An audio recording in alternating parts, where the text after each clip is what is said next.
আসলে দীর্ঘ একটা সময় স্বৈরাচার শাসন করতে শেখ হাসিনার পতনের পরে যে ক্ষোভের বহিঃপ্রকাশ বাংলাদেশের মানুষ দেখেছে। যদিও আমরা ব্যক্তিগতভাবে নৈরাজ্য বা এই ধরনের কর্মকাণ্ডকে সমর্থন করি না বা আমাদের নেতাকর্মীরা এই ধরনের কাজের সাথে সম্পৃক্ত ছিল না, তারপরও রাষ্ট্রের একটা দীর্ঘ সময় অত্যাচার নির্যাতনের মধ্যে দিয়ে গেলে মানুষের মধ্যে একটা ক্ষোভ থাকে নানা ধরনের।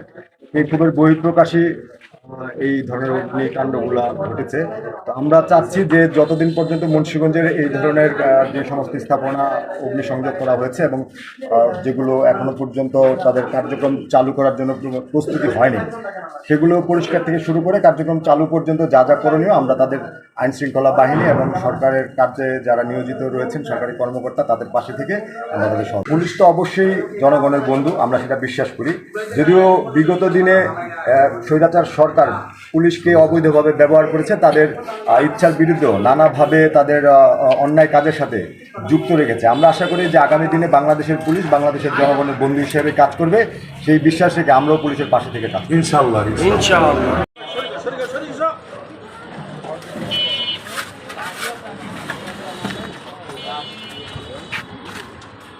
আপনারা জানেন দীর্ঘ লড়াই সংগ্রামের মাধ্যমে এই স্বৈরাচার সরকারকে ছাত্ররা এবং জনতা এবং অন্যান্য বিরোধী দলের যে দলগুলো ছিল সবার সম্মিলিত উদ্যোগে, বিশেষ করে ছাত্ররা যদি এই আন্দোলন না ডাক দিত, ছাত্রদের যদি আমরা পাশে না পেতাম, এই বাংলাদেশকে নতুন করে স্বাধীন করা সম্ভব হতো না।